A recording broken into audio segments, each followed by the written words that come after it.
sehat luar biasa. Sebelum belajar kita berdoa terlebih dahulu ya. Ibu minta salah satu di antara kalian untuk memimpin doanya. Silakan Pak ya. Berdoa dimulai. Bismillahirrahmanirrahim. Alhamdulillahirabbil alamin. Arrahmanirrahim. Maliki yaumiddin. Iyyaka na'budu wa iyyaka nasta'in. Ihdinas siratal mustaqim. Siratal ladzina an'amta 'alaihim ghairil maghdubi 'alaihim waladdallin.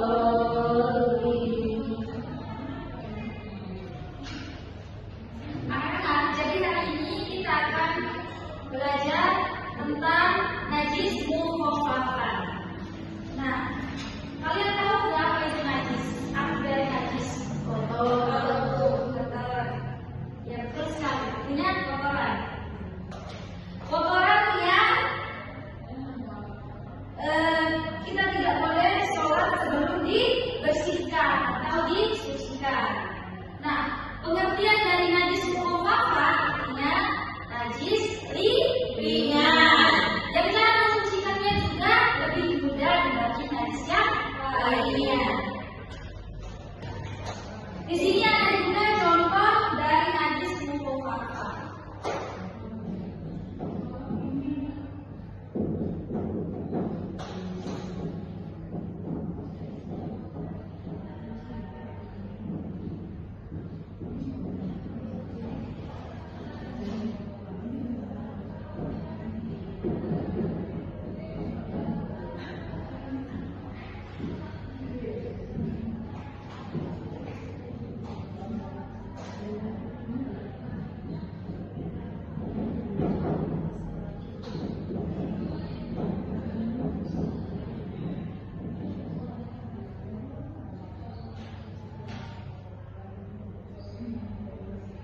Contoh dari najis mukhafafah adalah air kencing bayi laki-laki yang belum makan atau minum selain meminum air asin.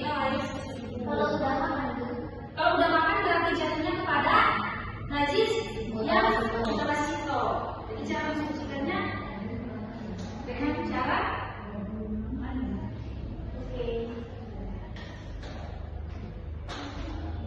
ada juga cara mensucikan najis mukhafafah. Cara mensucikannya yaitu dengan cara memercikkan atau menyiram air suci ke bagian yang terkena najis tersebut. Nah, tidak perlu dicuci berulang kali seperti najis yang lainnya. Jadi ada contoh sederhananya. Contoh sederhananya misalnya, jika bayi kita terkena air kencing bayi laki-laki yang masih minum ASI saja, cukup dipercik air bersih sampai merata. Bajunya sudah suci kembali. Berapa kali? 3. Ya, jadi 3 kali, nggak boleh lebih dari itu. Kalau lebih dari itu nggak boleh. Nah, hukumnya nggak boleh. Sudah bukan seperti yang itu. Kalau kita hukumnya menganggapnya dia bersih aja, kemudian disiram deh. Nggak boleh. Kita hidup kan ada aturannya nih. Jadi kita harus mengikuti aturan yang sudah ditentukan.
Najis mutawasito adalah salah satu kategori najis yang memiliki tingkat kenajisan yaitu sedang atau menengah, tidak besar juga tidak ringan.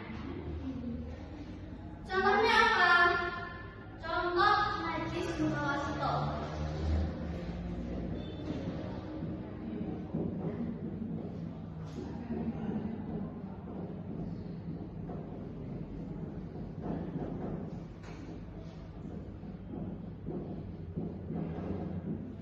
Contoh najis mutawasito yaitu seperti air kencing manusia.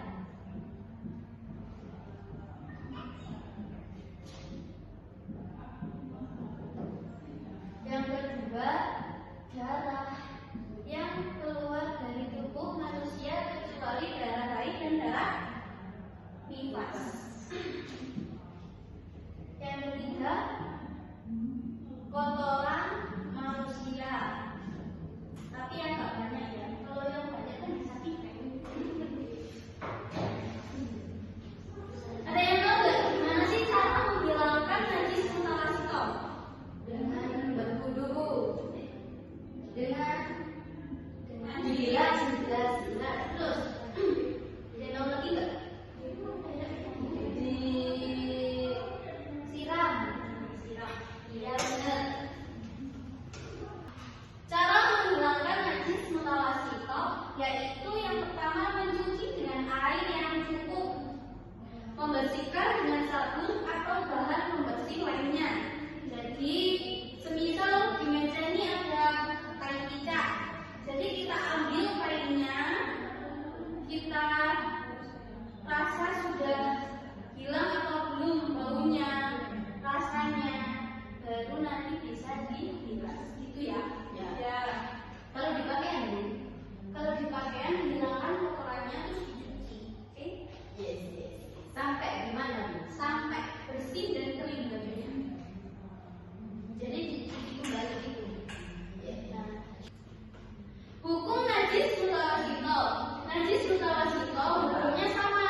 perkawinan dengan binatang yang suci.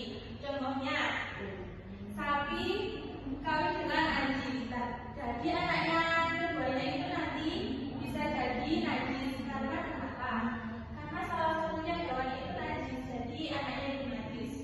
Emang itu, emang binatang sama binatang lainnya boleh juga berkawin, maksudnya spermanya diambil di awal iya. Oh, itu najis ya. Terus bagaimanakah cara mensucikannya? Cara mensucikannya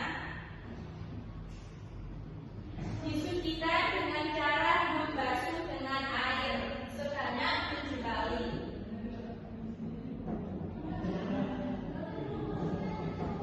Ibu, kenapa nggak 3 kali? Kenapa nggak disucikan dengan itu? Basuhan 3 kali aja. Kenapa 7 kali? Benar ya.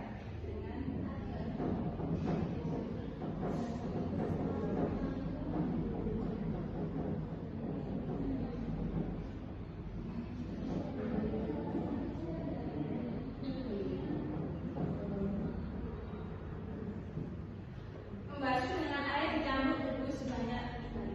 Salah satunya ya yang dicampur debu ini salah satunya ada. Maksudnya bukan dibasuh satu begitu bukan. Kita jangan bukan sampai zatnya itu benar-benar hilang dan itu cuma 1 kali basuhan. Meskipun itu basuhannya 5 kali.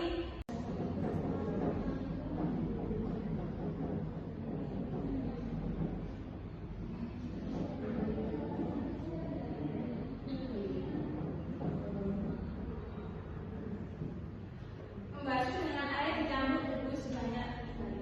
Salah satunya ya yang dicampur debu ini salah satunya ada. Maksudnya bukan dibasuh satu begitu bukan. Kita jangan bukan sampai zatnya itu benar-benar hilang dan itu cuma 1 kali basuhan. Meskipun itu basuhannya 5 kali atau 6 kali tapi dihitung tetap 1. Soalnya kan baru hilang baru hilang najisnya. Jadi itu 1. Contohnya ini najisnya. Najisnya ini dihilangkan dulu. Ini namanya najis ainnya. Najis ainnya itu apa sih? Najis yang terlihat dan tampak. Terus kalau ini sudah hilang, dinamakan najis hukmiyah. Najis hukmiyah itu apa? Najis yang tinggal sifatnya aja, tapi barangnya sudah nggak ada. Jadi cara membasuhnya itu dengan membasuh dengan air dicampur debu sebanyak 3 kali. Tuh. Terus caranya untuk membasuh dicampur dengan debu ini gimana sih? Yang pertama bisa mencampur air dan debu secara berbarengan, baru kemudian diletakkan pada tempat yang terkena najis. Jadi air sama debunya dicampur dulu jadi 1, terus dimasukkan ke yang terkena najis. Terus cara yang kedua yaitu meletakkan debu di tempat yang terkena najis, lalu memberikan air dan mencampur keduanya, baru kemudian dibasuh. Terus yang kedua kita memberikan air dulu ke yang terkena najis. Terus habis itu debu, habis itu dibasuh kebarengan. Gitu. Terus yang ketiga memberi air terlebih dahulu di tempat yang terkena najis, lalu memberi debu. Kalau yang ketiga ini kebalikan yang kedua. Kalau yang kedua tadi air dulu, terus yang ketiga ini debu dulu. Semuanya sama ada bisa mensucikan. Tapi biasanya yang sering digunakan itu yang pertama. Soalnya nggak ikut langsung dicampurkan jadi 1, terus diguyurkan. Tapi kalau ada air keruh, mungkin bisa langsung dibasuh 7 kali, nggak usah sama air. Kan itu sudah dicampur dengan debunya. Kenapa Bu harus dicampur dengan debu? Soalnya ini kan najis yang berat, nggak sama sebelumnya. Kalau sebelumnya kan cuma najis ringan. Bukankah kalau dicampur debu itu nanti misalnya pakaian yang terkena najis itu malah kotor? Kan nanti